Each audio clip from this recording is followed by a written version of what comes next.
Bonjour, bonjour, une nouvelle fois en cuisine pour vous présenter la troisième recette de la box HelloFresh. Ce sont aujourd'hui c'est aujourd'hui une recette de pâtes, les rigatoni al pesto et pomodoro. Donc en fait c'est du pesto et de la tomate séchée. Donc c'est une recette veggie, il n'y a pas de viande ce midi et en moins de 30 minutes. Donc on va voir si effectivement le temps est respecté.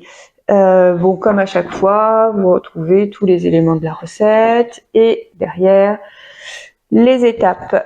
J'ai sorti tout le matériel nécessaire, donc j'ai bien lu la recette avant et j'ai rajouté des choses par rapport au matériel que eux demandaient de sortir. J'ai sorti tous les ingrédients. Alors pour les ingrédients secs, je vous avais dit, j'ai acheté ces petits paniers en plastique chez Jiffy.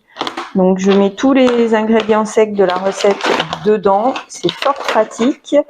Et c'est aéré pour les oignons, ce sera très bien. Je mets le couvercle, comme ça je peux superposer les différentes boîtes. Et bien c'est plus pratique, plus hygiénique et ça me convient très bien. Les bacs pour le réfrigérateur, j'en ai acheté des nouveaux qui sont un petit peu plus hauts.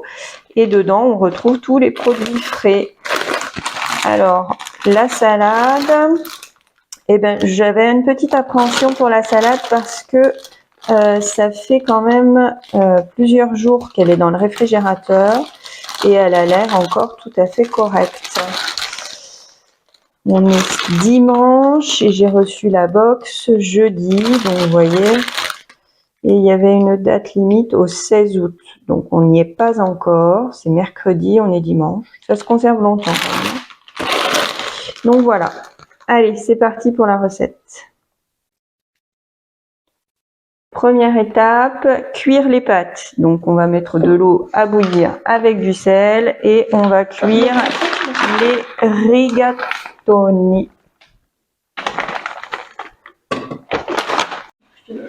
Ensuite, on s'occupe de l'ail et de l'oignon.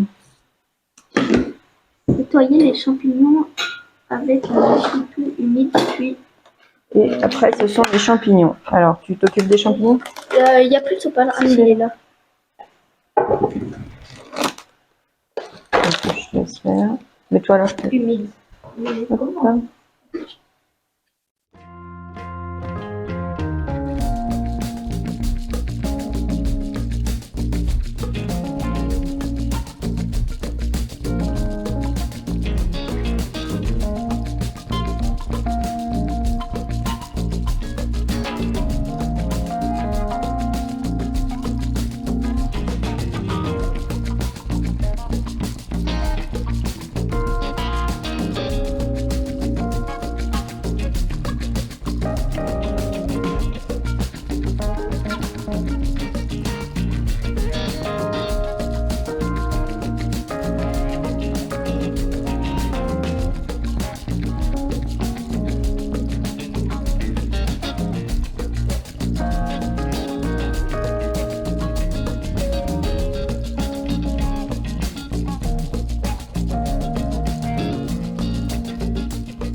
Alors, on va maintenant faire revenir les oignons, les champignons et les tomates séchées. Et je vais utiliser cette huile.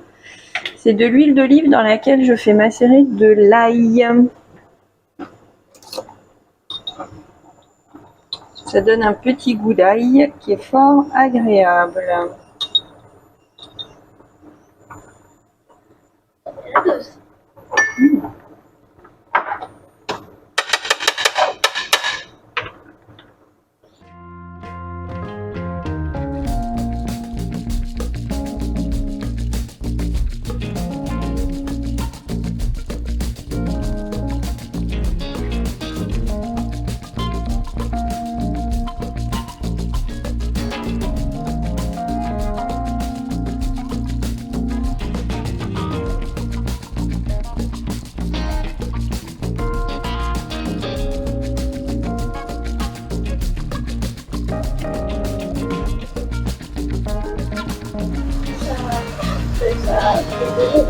Ça sent bon ou pas?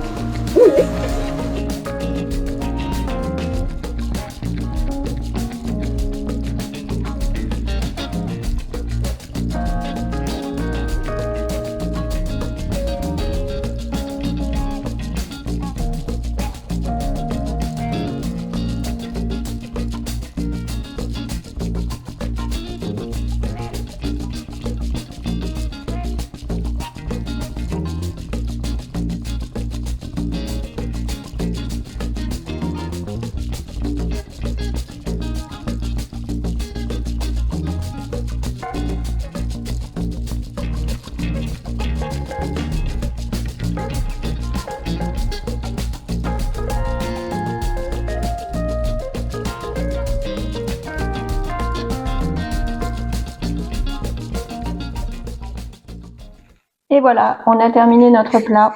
Donc une belle portion généreuse de pâtes avec du fromage dessus et à côté un petit bol de salade avec des tomates séchées. Donc on est quand même assez proche du visuel de la photo. Et encore une fois, les portions sont extrêmement généreuses. Je vous montrerai après ce qui reste une fois que tout le monde aura été servi. On a bien mangé encore une fois. Et voilà donc ce qui reste. Donc je rappelle, hein, c'était un repas pour 3 personnes. Donc on a mangé à 3 et on a bien mangé. Les portions étaient bien fournies. Et il me reste un tube pour un midi. Largement, il y a largement de quoi faire pour le midi. Il restait même un petit peu de fromage. Et voilà. Alors, on se retrouve pour un petit bilan de cette recette. Encore une fois, on a très bien mangé. Les portions étaient vraiment très généreuses. J'ai pu faire un reste pour demain midi. Quoi dire? J'ai beaucoup apprécié les tomates séchées qui n'étaient pas en bocal et qui ne baignaient pas dans l'huile. Donc ça, très bon point. Les champignons étaient vraiment extra frais, super qualité. Au goût de mon mari, un petit peu trop de champignons dans la sauce, dans le plat. Moi, j'ai trouvé que c'était bien. Il aime pas trop les champignons, donc voilà. La petite salade à côté, très bienvenue, très bien vue. Et alors, juste le petit bémol, s'il faut qu'il y en ait un, c'est le fromage râpé. Pas tellement d'intérêt. Pas de goût et pas au niveau texture, ça n'apportait pas grand-chose. Donc bon, le fromage râpé, on aurait pu s'en passer ou peut-être le remplacer par du parmesan. Si je refais cette recette, je remplacerai le fromage râpé par du parmesan. Ce sera bien plus goûtu et je pense que ça apportera une petite touche supplémentaire. Donc voilà, je vous conseille cette recette de chez HelloFresh. Alors, je n'ai absolument aucun partenariat, hein. C'est vraiment juste pour vous donner mon avis et vous aider à vous décider si éventuellement vous en avez envie. À ce propos, je peux vous transmettre dans la barre d'infos un lien de parrainage. Vous l'utilisez pas, peu importe. Moi, c'est pas pour ça que je fais cette vidéo, mais ma foi, c'est toujours bon à prendre au cas où. Donc voilà, on se retrouve une prochaine fois pour la 4e recette de cette box HelloFresh. À bientôt sur la chaîne 3, 2, 1 à la maison.